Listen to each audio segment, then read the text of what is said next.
Sales పెట్టుకొని current bill ఆదా చేసుకుంటూ డబ్బులు సంపాదించండి. SRK green energy. వృశ్చిక రాశి విశాఖ 4వ పాదం, అనురాధ నక్షత్రం, జ్యేష్ఠ నక్షత్రం సంపూర్ణంగా ఉన్నవారికి వృశ్చిక రాశి వారిగా పరిగణించబడుతున్నారు. ఈ విశ్వావసునామ సంవత్సరం మీకు ఎలా ఉంది? ఈ వృశ్చిక రాశి వారిని ముట్టుకుంటే ఈ అర్ధాష్టమ శనిలో వాళ్ళు నలిగి నలిగి నలిగి నలిగి భగవంతుడా ఇది ఏంట్రా మా కష్టం ఇదేంటి అని అనుభవిస్తున్న మీకు ఈ ఉగాది రోజు నుండి విముక్తి, అర్ధాష్టమ శని నుండి విముక్తి పొందుతున్నారు. చాలా అద్భుతంగా ఉంటుంది వీరికి. సంవత్సరం శని చతుర్థ పంచమంలో సంచరించరచే సమక్రమైన కాలం. అనేక సమస్యలు వచ్చిన, విశేషించి కలత్రపీడ, ఆస్తి కోల్పోట జరిగి శారీరక మానసిక శ్రమ, స్వస్థహాని, సంతానానికి ఇబ్బందులు కలిగినవన్నీ కూడా అన్నీ తొలగిపోతుంది.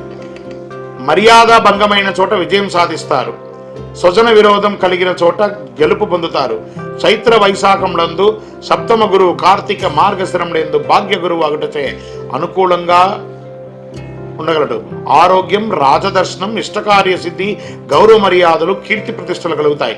మిగిలిన సమయంలో అష్టమ గురువు అయినందున చోరాగ్ని, శస్త్రబాధలు, అపనిందలు, భయము, గౌరవహాని కలిగే అవకాశాలు కొంత ఉన్నాయి. చైత్ర వైశాఖములందు పంచమ రాహు, ఏకాదశ కేతు అయినందున కొంత లాభం, జయము, ప్రోత్సాహము, సన్మానము, పశులాభములు, పుత్రమూలక అన్ని లాభములు. చతుర్థ రాహువు దశమ కేతు అయినందున వృత్తి, ఉద్యోగ, వ్యాపారంలో చిన్న చిన్న చిక్కులున్నా కూడా తొలగుతాయి. మాతృవర్గంలో పేచీలు, గృహం నందు చిన్న చిన్న అశాంతులు వచ్చే అవకాశం ఉన్నాయి. శ్రావణ భాద్రపదములందు మాఘ పాల్గొనములందు కుజానుకూలతతో భూగృహ సంపాదన అవకాశం కలుగుతుంది. ఈ సంవత్సరము ఉద్యోగం చేసేవారికి 70-30%గా ఉన్నాయి.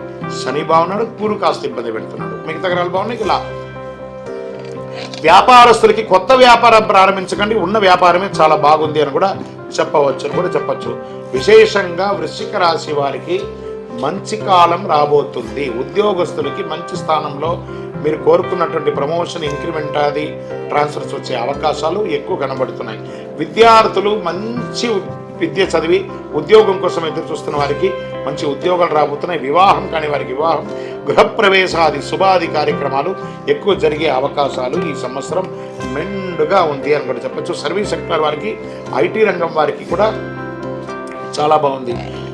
చక్కగా ఈ మీడియా రంగం వారికి చాలా, ప్రింటింగ్, ఎలక్ట్రానిక్ మీడియా వారికి చాలా బాగుందని చెప్పచ్చు. నక్షత్ర పరంగా విశాఖ నక్షత్రం వారికి సంవత్సర ఆరంభం నుండి వైశాఖ పూర్వార్కం వరకు, భాద్రపద బహుళం నుండి మాఘపూర్వం వరకు జన్మతారయందు శని, సంవత్సరం నుండి కార్తీక బహుళం వరకు జన్మతారయందు రాహు సంచరిస్తున్నారు. అనురాధ వారికి వైశాఖ బహుళం నుండి భాద్రపద బహుళం వరకు జన్మతారయందు శని సంచరిస్తారు. జ్యేష్ఠ వారికి మార్గశిర శుక్లం నుండి సంవత్సరాంతం వరకు నైదన తారయందు రాహు సంచరిస్తున్నారు. మొత్తం మీద మీరు ఈ సంవత్సరము సంపూర్ణ నవగ్రహ శాంతి చేసుకొని మీ ఇష్టదైవం లేదా సుబ్రహ్మణ్య స్వామికి, ఆంజనేయ స్వామికి చక్కగా పూజాది కార్యక్రమాలు చేసుకొని మీ కులదైవం దగ్గర ఒక మీ వయసు ఎంత ఉందో అన్ని దీపాలతో నువ్వుల నూనెతో దీపం వెలిగించండి. 9 మీ యొక్క లక్కీ నెంబర్ అని కూడా చెప్పచ్చు. బ్లూ కలర్ లేదా బ్లాక్ కలర్ మీకు చాలా చాలా కలిసి వస్తుంది అని కూడా చెప్పడం జరుగుతుంది. మీ యొక్క కులదైవ ప్రార్థన ఖచ్చితంగా చెప్పడం జరుగుతుంది. ఇంకనూ సకల దోషాలు తొలగి ఆనందంగా ఉండడానికి అతి అద్భుతమైనటువంటి శక్తివంతమైనటువంటి కరుంగాలి మాలను ధరించండి. ఆయురారోగ్య, ఐశ్వర్య, భోగభాగ్యాలను పొందండి. వృశ్చిక రాశి మిత్రులారా, ఈ సంవత్సరం మీకు ఏదో ఒక గొప్ప జరగబోతుంది మీ జీవితంలో. ఎదురు చూడండి, వచ్చేస్తుంది. ప్రయత్నం చేయకపోతే రాదు, ప్రయత్నం చేయండి. మీ దగ్గరలో ఉంది మీ యొక్క అద్భుతం, విజయం వస్తుంది.